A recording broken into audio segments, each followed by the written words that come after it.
up. Yeah. But I think you're right. I think it's going to be a good one. I think that Lomachenko Theo fight is going to be right up there, along with I'm super excited about this Spence fight, man. Yeah, I think those two are going to be the two biggest cards of the year. So, man, I got an opportunity to be on one of them. So, hell yeah, I'm excited about that. I'm fighting a guy who I don't know if he considers himself a knockout artist. I don't consider him a knockout artist at all. You been watching any film on him? Yeah, I watched some just to see his style, just to see who he is, but I don't think he's a knockout artist at all. Don't get me wrong. I'm not going to let him hit me to find out, but I don't think he's a knockout artist at all. I looked at the people that he's fought, and they were there to get knocked out, so they was there to lose. So when you fight somebody like that, then yeah, everybody that I've fought thus far have all been there to try to win. And they were undefeated fighters just like me. So, like I said, I don't think he would have stopped half the people that I fought. So, but we're going to see, though. Man, this is going to be your second trip to Las Vegas and MGM in 2 years. How's that feel, man? It's a special feeling. I was out there last year with you. We were there last year with your first fight there. I was with Robert Redmond, the Houston Hitman, and I remember sitting in the car and we were driving up the strip, and I told him, I want you to always remember this feeling. I want you to fall in love with it, get addicted to it. Every chance, every waking moment you have, get yourself back to this spot. So this is your second time going out there. How's that feel? I mean, it's good. I fought in Vegas. This is going to be my third time fighting in Vegas. Your third? Okay. I fought in Vegas in the amateurs at Golden Belt National. I fought in Vegas in the pros last year. It's only my third time on. It was my first time fighting at the MGM Grand last year, the T-Mobile Arena. So, I mean, I'm looking forward to it, man. Vegas is most definitely, I think, the holy mecca of boxing, as like how Atlantic City used to be. Yeah. So, Vegas is, and it's the MGM Grand. MGM Grand is legendary. Floyd Mayweather made it legendary. So, man, things are going to start to pop off, man. How does it feel for you? We talked about, your background, growing up, some of the decisions that you made. The other day, you posted, it might have been, a couple of weeks ago or whatnot, but you posted a picture where you had your person ID up to your record. And what, as you sit and you reflect, if you have yet, if you sit and you reflect on this journey, you've been through a lot and you come from a far, far place, man. It's a long road from a cell to where you're at now, from being absolutely alone in your cell to being in a packed arena, having people watch you, cheering for you, having a city support you. What's that feel like, man? What kind of encouraging words do you have for someone, or how can you put into words what that feels like and what that experience is like? Man, the feeling is hard to explain, but at the end of the day, you never know what God got in store for you. So I always encourage people, man, don't ever let nobody tell you what you can and can't do. If you got a dream, don't ever give up on it, man. Keep pushing for it, because it took me almost 10 years to get to this point, and I still got a long way to go. I'm not comfortable where I'm at. I'm not content where I'm at. I'm still hungry.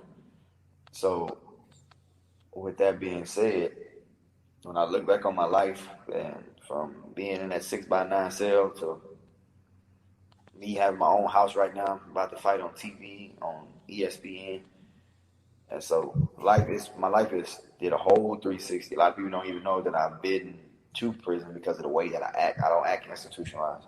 They don't even know that I've been through half the stuff that I've been through in my life, because I'm always just so full of joy. I'm so full of happiness, and I'm always in a joking and playing mood. So you would never know, like, damn, this dude been through all this and still able to smile, still able to joke and play, just enjoy life to the fullest. So if I can do it, you most definitely can do it. Other people most definitely can do it. Has it always been in your head that I'm going to be a world champion? Has it always been in your head that I'm going to be in this spot? Or yeah, I've always said I was going to be a professional fighter and I was going to be a world champion. The road to take to get to where I'm at now, I didn't know it was gonna go this way. I didn't know I was gonna be on the USA team, traveling the world, going outside the country. I didn't know I was gonna do it that way. I didn't know my pro career was gonna be as slow as it's been because of the pandemic and because promoters and managers that just wasn't interested in me. So it's been some good, it's been some bad, but overall it's all been good. It's just learning experiences. I'm just learning the game as I go and learning who to deal with, who not to deal with, who to trust, who not to trust. I think it takes a certain level of maturity to deal with not only failure but success as well. A lot of people can't handle success, and a lot of people can't handle success that happens quickly. What was the time frame from when you were working from the state, you were working for the state rather, till you were working for the country? So when you were locked up to being number 1 in the country, number 5 in the continent, number 7 in the world. That's correct, right? Number 1 in the country. Number 1 in the country, number 2 in the continent, number 5 in the world. Oh, there you go. I apologize. Number 2 in the country. But what was that time frame from? That time frame, I got locked up in 2008, and I didn't get out to 2011. And from 2011, the day that I got out, I pretty much went to the gym and never looked back. I didn't win my first national title until December 10th, 2016. Okay, so 5 years. Pretty much 6 years. 6 years. Yeah. And it takes some people a lifetime to change their life around. You just went from a 6x9 to a world platform.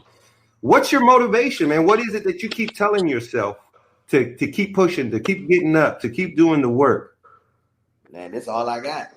Boxing is all I got. Like, I've been doing this for so long. I don't know nothing else. I don't know much else. I got other skills and other traits, but this is what I love. And my son has always been my motivation. And since he's no longer here, like, he's still my motivation. I just do it in a different light. I just do it in a different way. Instead of fighting for him, I fight through him. So my son is my motivation. I'm self-motivated at the same time because I'm so competitive. I'm not going to let you whip my ass on TV. So, I'm not going to let you embarrass me. Put me on some type of YouTube meme that's going to go around the world. So I'm real self-motivated. And then when I look back at my past and where I was at and all my blessings I've got thus far to this point, I don't see God bring me this far to let me down or to fail me. So that gives me confidence. That gives me more motivation. So, yeah, man, I'm just... I think once you get to a point in life where you know what you know, and you know, that does give you a certain confidence to persevere, to get through the work and to bust through every obstacle that comes your way. You mentioned your boy, man, it's a tremendous story. Now, I want to ask a question that maybe is not normally asked, because, when you talk about your son, it's a documented story, and it's tragic. And, whenever we talk or whenever I tell people about you, I think it's such a major part of it. But does it ever get to a point where you're like, that absolutely is a part of me and where I'm at and why I do things. But for some people, they feel like, okay, but I don't want to talk about it anymore. I want to move. I don't want that. I don't want that. Oh, I do it for me. I do it for him, and it's between me and him. Or how does that sit with you? Nah, I'm as healed as I'm going to be from it, man. So it doesn't necessarily bother me when people ask me about it. Some people, they don't even know, and so when they hear about it, they be all shocked.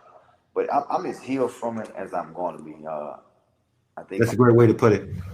Yeah. So when somebody asks me about it, I don't feel no type of way. I like to tell them the story because you can only get positivity out of it. You can't get something negative out of it. You take something negative out of it, you're looking at it from a whole different angle. You're looking at it from the wrong angle. So after I tell them what happened and how I kept going and where I'm at now, then like I said, it's all positive. But but because of my sons, I don't know. I feel like I still would have the same success in boxing because after I would fight, I would always FaceTime my son. Daddy won. So, and I damn sure wasn't finna FaceTime and tell him that. So he was always my motivation. So I was like, one of my reasons for fighting, I'm like, yeah, I'm finna whoop this dude ass. I can call my son, tell him how I did it. So that's the only part that's different about it. So now, when I fight, man, I know he's watching me, so it's a little different. But I don't want to be. I didn't want to make no profit off my pain. Right. You know what I'm saying? So that's why I don't really talk about it much. If somebody asks me about it, then I'll tell them. But it's not me that's going to bring it up. Like, hey, man, I lost my son and I did this and did that. Like, nah. Right. You're not going to exploit it. Yeah. So I like I said, I didn't want to make no type of profit off my pain. So it is what it is. And why don't you tell the viewers, because you have a mantra, you have a personal mantra, and it's your hashtag. You wear it on your trunks. 55 strong. Yeah, 55 strong. That was my son's football number. So, and like I said, I told people several times, 55 strong is a way of life.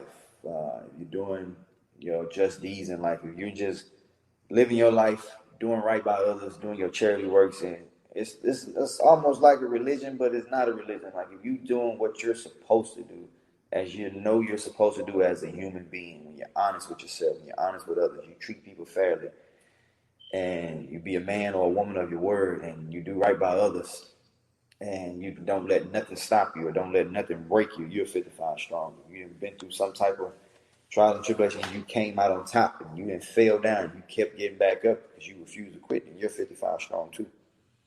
That's what's up. 55 strong, man. It's a hell of a mantra. We got a question from one of the viewers. He says, I got a question for Quick Draw. Which champion would he love to dethrone in the weight class or catch weight? We got your eyes on, Q. I would love. Oh, this is going to be good. Terrence Crawford.